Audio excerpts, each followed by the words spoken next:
Hi, hello everyone. Okay, today we are going to discuss about the fundamentals of the microeconomics. Okay, it is the part of the Common University Entrance Examination 2024 to get admission into the various central universities in the country. Okay, so in the previous classes we discussed about the syllabus and how to prepare the entrance examination and what is the pattern of the examination, and also we discussed about the general paper syllabus and the subject paper syllabus, that is economic syllabus. Okay, in the part of the economic syllabus we have the various topics. Among them one of the topic is microeconomics. Okay, సూక్ష్మ అర్థశాస్త్రము అనేసి అంటాం. మనకు ఉన్నటువంటి అనేక యూనిట్స్లలో సూక్ష్మ అర్థశాస్త్రం అనేది ఒక యూనిట్ అనేసి పేర్కొంటున్నాం. Okay, in the part of this micro economics we have the various topics like this. Okay, we have the consumer theory.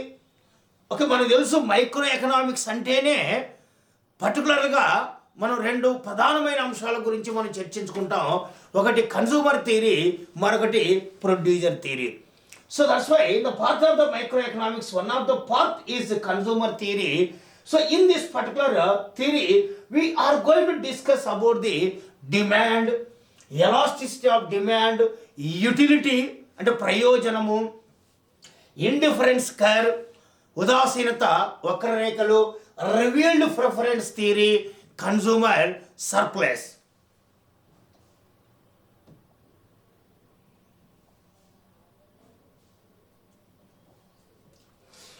Okay, consumer surplus.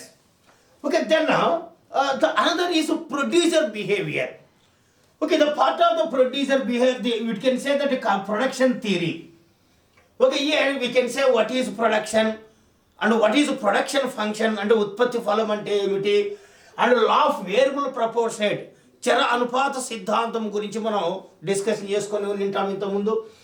Return to scale తరహాను అనుసరించిన ప్రతిఫలాలు, వే ఆఫ్ ఫలం అంటే cost function and types and their concept are going to be discussed in the part of the production theory. And the next is the price and output determination in the various markets. Okay, మార్కెట్ల సిద్ధాంతం అనేది micro ఎకనామిక్స్లో మరొక ప్రధానమైనటువంటి అంశము. So ఈ price determination and output determination కాన్సెప్ట్లో we have various markets like perfect competition market, పరిపూర్ణమైన పోటీ మార్కెట్ లేదా సంపూర్ణమైన పోటీ మార్కెట్, మరియు ఇంపర్ఫెక్ట్ కాంపిటీషన్ మార్కెట్, అసంపూర్ణమైన పోటీ market. Okay, the part of this imperfect competition market we have four types of the markets, that is monopoly, monopolistic competition, duopoly and oligopoly. Okay, ఏకస్వామ్య పోటీ, ద్విస్వామ్యం, పరిమిత స్వామ్యం అనేటువంటివి మనకు అసంపూర్ణమైన పోటీ మార్కెట్లో ఉన్నాయి. సో ఈ మార్కెట్లలో ధర ఎలా నిర్ణయించబడుతుంది, ఉత్పత్తి ఎలా నిర్ణయించబడుతుంది అనేటువంటి అంశాల గురించి మనం క్లియర్ కట్గా సో ఈ టాపిక్లో మనం తెలుసుకోవడం అనేటువంటిది జరుగుతుంది. అలాగే మనకు ఎకనామిక్స్ స్టడీ మెథడ్స్లో జనరల్గా మనకు దెర్ ఆర్ టూ అనాలిసిస్ అనేటువంటివి ఉంటాయి. ఒకటి పార్షియల్ జనరల్ ఈక్విలిబ్రియం అన్నటువంటిది ఒకటి, మరొకటి జనరల్ ఈక్విలిబ్రియము అన్నటువంటిది ఒకటి. జనరల్గా మనం whatever the things we are studying in the micro economics in the basic level which was developed by Marshall, all the topics are related to partial equilibrium analysis. Along with the partial equilibrium analysis, we have one more topic in the microeconomics we can see called general equilibrium. General equilibrium, which was developed by walrus అనే ఆర్థికవేత్త ప్రవేశపెట్టినటువంటి general equilibrium అనేటువంటి concept. ఆ general ఈక్విలిబ్రియంలో welfare అనే concept ఎలా ఉంటుంది, pure principles of economics అనేటువంటిది ఎలా ఉంటుంది, ఆ సమతౌల్యం ఎలా ఉంటుంది అనేటువంటి విషయాన్ని గురించి మనం ఇక్కడ చెప్పుకోవడం జరుగుతుంది. So these are the things particularly it was mention in our syllabus in the CP central universities common universities entrance test. Okay, these are the things we are going to be discussing. Okay, before entering directly into the syllabus, మనకు సిలబస్లో డైరెక్ట్గా consumer theory అనేటువంటిది ఉంది. But here when you are preparing the economics, some points, the basic points always it should be remember. అవి ఎగ్జామ్కు వస్తాయా లేదనేది కొద్దిసేపు పక్కన పెడితే వాటిని అర్థం చేసుకోవడం వలన ఎకనామిక్స్లో ఎన్నో అంశాలు మనకు ఈజీగా అర్థం చేసుకోవడానికి అవకాశం ఉంటుంది. సో కాబట్టి before entering into the syllabus directly, so we are going to focus some important concept. We are going to discussing some important concept which are related to micro economics. We can see. Okay, we know that in 1933, okay, in 1933 the economics was divided by Ragnar Frisch into two subjects. Okay, that is microeconomics and another one is called macroeconomics. Who divided the economics into two parts, that is microeconomics and macroeconomics? That was divided by, Ragnar Frisch. Ragnar Frisch is Sweden economist. Okay, before that it was called simply economics. Okay, economics. But from 1933 onwards, first initially it was divided into micro and macroeconomics. Later it was developed into different disciplines, of course. Okay, so our focus is on microeconomics in today's class. So, what is microeconomics, we can say? Okay, so, see, already I told you, the Ragnar Frisch is the person who divided this economics into microeconomics and macroeconomics first time. Okay, what is micros? Okay, the concept of the micros was derived from the Greek language. Okay, the concept of the micro, the word was micro, was derived from the Greek language. Sukshma అనే ఆంగ్ల పదాన్ని, that is micro అనే ఆంగ్ల పదాన్ని Greek language నుంచి తీసుకోవడం జరిగినది. ఆ గ్రీక్ లాంగ్వేజ్లో మైక్రోస్ అనగా వెరీ స్మాల్ అని అర్థము, చాలా చిన్నది అని అర్థము. అంటే మనం ఇక్కడ ఏమని చెప్పచ్చు, మైక్రో ఎకనామిక్స్ అంటే చిన్న చిన్న అంశాలను అధ్యయనం చేసే అంశము, వైయక్తిక అంశాలను అధ్యయనం చేసే శాస్త్రము. Okay, it is the economics going to study the economics is divided into small units and studying is called economics, what we can say. Okay, so the microeconomics deals with a small part of the economy of a country. Country is a whole. Within the country, the economy is divided into small units, and that small units are going to be studied. మొత్తం ఆర్థిక వ్యవస్థను చిన్న చిన్న అంశాలుగా విభజించి ఆ చిన్న చిన్న అంశాలను అధ్యయనం చేసేదే మనం మైక్రో ఎకనామిక్స్ అనేసి పేర్కొంటున్నాము. ఈ micro economics also called price theory, ధరల సిద్ధాంతము అనేసి పేర్కొంటాం. ఎందుకంటే ఈ సూక్ష్మ అర్థశాస్త్రంలో ధరలు ఏ విధంగా నిర్ణయించబడతాయి, వస్తువుల యొక్క ధరలు ఏ విధంగా నిర్ణయించబడతాయి, ఉత్పత్తి కారకాల యొక్క ధరలు ఏ విధంగా నిర్ణయించబడతాయి, how the prices of the commodity is going to be determining, and how the prices of the factors of the productions are going to be decided, are going to be discussed in the microeconomics. That's why the microeconomics is also called what is known as the price theory, ధరల సిద్ధాంతము అనేసి చెప్పుకోవడం జరుగుతున్నది. Okay, it deals the economic behaviour of individual decision, వైయక్తిక అంశాల గురించి అధ్యయనం చేస్తుంది, వైయక్తిక నిర్ణయాలను గురించి అధ్యయనం చేస్తుంది. ఒక వ్యక్తి ఏ విధంగా వస్తువును కొంటాడు, ఎంతకు కొంటాడు, ఎన్ని కొంటాడు, ఒక సంస్థ ఎన్ని వస్తువులను ఉత్పత్తి చేస్తుంది, ఎంత ఇన్వెస్ట్మెంట్ చేస్తుంది, ఏదైనా కానీ ఒక చిన్న చిన్న యూనిట్లుగా వైయక్తిక అంశాలను డివైడ్ చేసేసి ఆ వైయక్తిక అంశాలు ఇండివిజువల్గా ఒకరికొకరు ఏ విధంగా నిర్ణయాలు తీసుకుంటారో మనకు ఈ సిద్ధాంతంలో మైక్రో ఎకనామిక్స్లో చెప్పుకోవడం జరుగుతున్నది.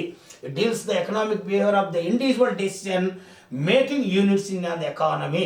Example, consumers separately, producers separately. Okay, consumer behaviour separately, producer behaviour separately. కొనుగోలుదారుడు ఏ విధంగా మార్కెట్లో ప్రవర్తిస్తాడు, అమ్మకపుదారుడు ఏ విధంగా మార్కెట్లో ప్రవర్తిస్తాడు అనేటువంటి విషయాలను క్లుప్తంగా మనం ఈ మైక్రో ఎకనామిక్స్లో చెప్పుకోవడం అన్నటువంటిది జరుగుతుంది అనేసి మనం పేర్కొంటున్నాము.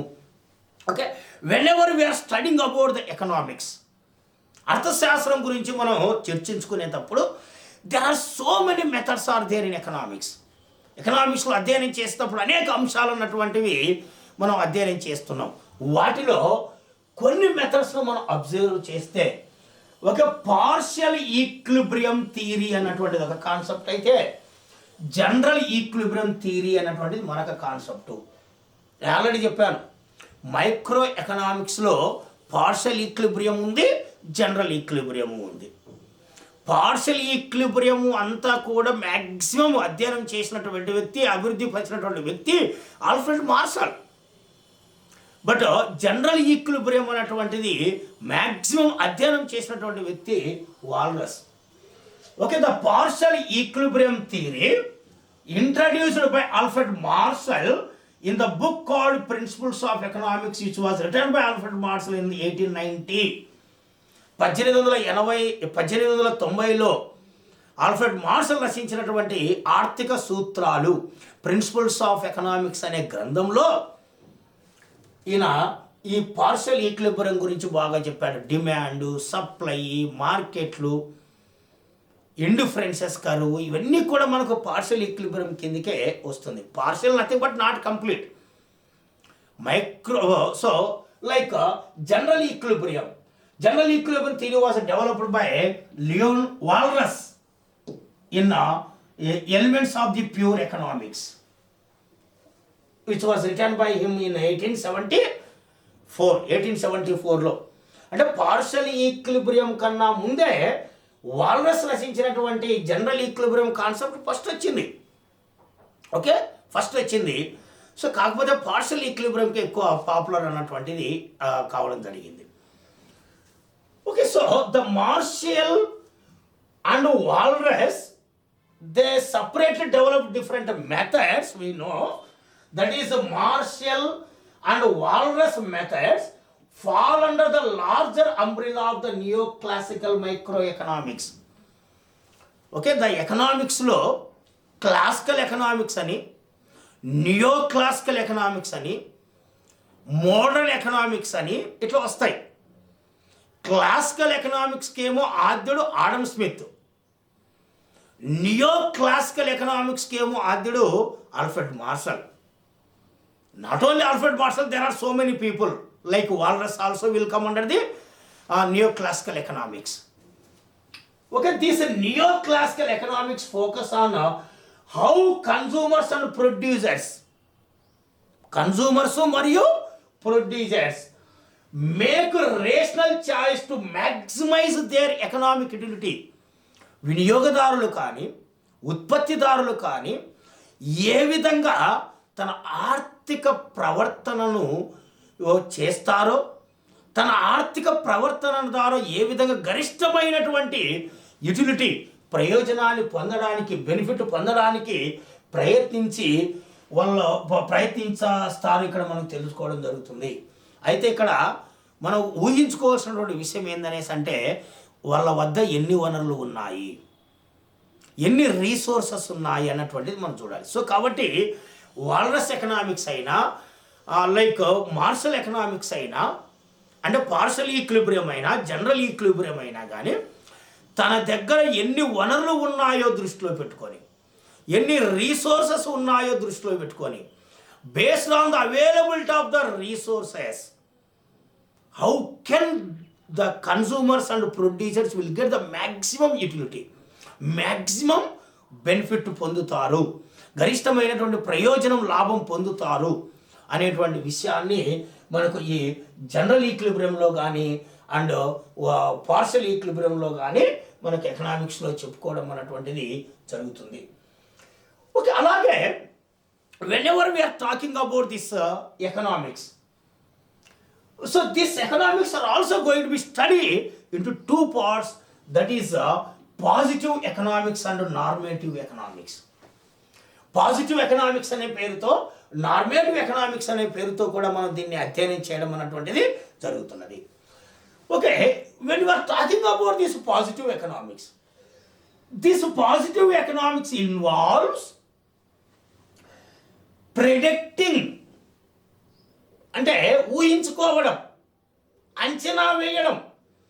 Okay, the positive economics involves predicting what will happen in the economy if current condition should be change. Positive ఎకనామిక్స్లో అంటే ప్రస్తుతం ఉన్నటువంటి పరిస్థితులలో మార్పు వచ్చినప్పుడు భవిష్యత్తులో ఏమి జరుగుతుంది అనేటువంటిది పాజిటివ్ ఎకనామిక్స్లో ఉంటుంది. అంటే ఇక్కడ మనకు, so for example, the government want provide health care system, the government should increase the expenditure on the health care system. అంటే ప్రభుత్వం ఆరోగ్యం పైన ఎక్కువ ఖర్చు పెడితే ఆటోమేటిక్గా ఆరోగ్యం యొక్క అవసరాలు పెరుగుతాయి, ఆరోగ్యము కండిషన్స్ ఇంప్రూవ్ అవుతాయి దేశంలో. లేదా దేశంలో ఆరోగ్యము అనేటువంటి అంశం ఇంప్రూవ్ కావాలంటే ఆ అంశం పైన, ఆ సెక్టార్ పైన ప్రభుత్వం యొక్క ఖర్చు పెరగవలసి ఉంటుంది. So when the government levies more taxes on the tobacco, then the people will consume maybe less on the tobacco. పొగాకు ఉత్పత్తుల పైన ప్రభుత్వము పన్నులను రేట్లను బాగా పెంచితే వాటి యొక్క వినియోగము, అంటే పొగాకు యొక్క వినియోగము తగ్గడానికి అవకాశం ఉంటుంది. సో ఈ విధంగా ద ఫ్యాక్ట్ బేస్డ్ ఎకనామిక్స్లో ఉంటుంది, పాజిటివ్ ఎకనామిక్స్లో ఉంటుంది. నో వాల్యూ బేస్డ్, ఇక్కడ వాల్యూస్ అన్నటువంటిది ఏం లేదు. Okay, fact based, what is going to B, what going to B happening if it is changes. దీంట్లో మార్పు వస్తే ఏమవుతుంది, ఉన్నది ఉన్నట్లు చెప్పే సిద్ధాంతమే పాజిటివ్ ఎకనామిక్స్, సింపుల్గా చెప్పాలంటే. But whenever we are discussing about the normative economics, it is value based economics. విలువలతో కూడుకున్నటువంటి ఆర్థిక వ్యవస్థగా మనం చెప్పచ్చు. Okay, the normative economics is a opinion on what individuals and business should do in terms of the economic choices. వ్యక్తులు కానీ business సంస్థలు కానీ ఆర్థిక అంశాలపైన ఏ విధంగా వాళ్ళు ఊహించుకుంటారు అనేటువంటి దానిపైన ఇది ఆధారపడి ఉంటుంది. So these are the subjective statements and depend on the individuals moral values. ఇది కంప్లీట్గా వ్యక్తుల యొక్క వైయక్తిక ఆలోచన విధానము పైన ఆధారపడి ఉంటుంది. Okay, the government should provide the basic health care to all the citizens. It is a responsibility. ప్రభుత్వం యొక్క బాధ్యత అందరికీ ఆరోగ్యపరమైనటువంటి అంశాలను అందించడము అన్నటువంటిది. Okay, so since it is discussing about the moral values, automatically it involves the responsibility. Okay, like it is the value based, rooted in the personal perspective and satisfy the requirement of what should be. ఏమి కావాలో అది అందించవలసినటువంటి బాధ్యత. Okay, ఇక్కడ ఏమి చేస్తే అది జరుగుతుంది, ఇది ఏమి కావాలో గుర్తించి చెయ్యాలి. సింపుల్గా చెప్పాలంటే పాజిటివ్ ఎకనామిక్స్, నార్మేటివ్ ఎకనామిక్స్ అనేటువంటి పద్ధతులు మనం అధ్యయనం చేసేటప్పుడు. అలాగే economics or also going to be discuss in the various methods, like deductive method ఒకటి అండ్ ఇండక్టివ్ మెథడ్ అన్నటువంటిది ఒకటి. Okay, whenever we are talking about this deductive method, okay, this deductive method involves reasoning from a few fundamental propositions, the truth of the assumed. See, whenever we are talking about this deductive method, so it involves the reasoning from few fundamental propositions, the truth of which he is assumed. కొన్ని ఊహలను ఊహించుకొని కొన్ని సిద్ధాంతాలను రాబట్టడం జరుగుతుంది. అందుకోసమే దీన్ని ఏమంటారంటే it starts from the general to and move to the particular. First generalise చేసేస్తాం, తర్వాతగా అది నిజమో కాదనేసి పర్టికులర్గా చూస్తాం. ఎలా అనేసంటే ముఖ్యంగా whenever we are talking about this particular thing, okay, ఈ క్లాస్లో ఉన్నటువంటి వాళ్ళు అందరూ బాగా చదువుతారు.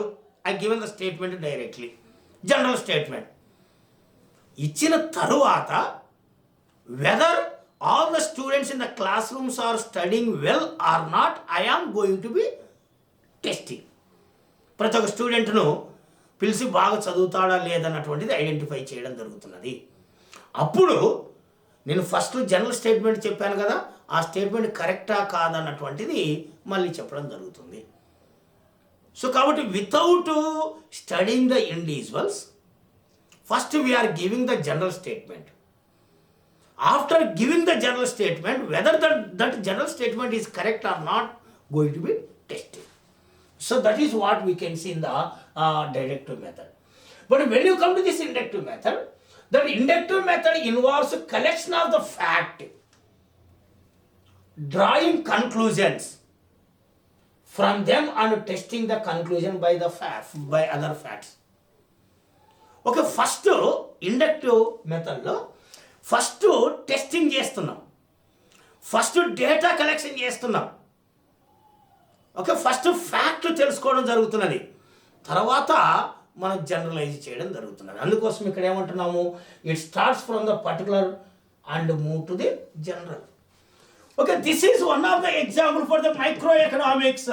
We can say it is the one of the example for the macro economics we can say. And there are some important concept we can see when we are discussing about this micro economics particularly. So the study of the microeconomics involves the several key concepts which including the incentives and behavior, ముఖ్యంగా factors price, factors of the production and utility theory, cardinal utility, ordinal utility, law of diminishing marginal utility, law of equimarginal utility, revealed preference theory, like indifference curve theory.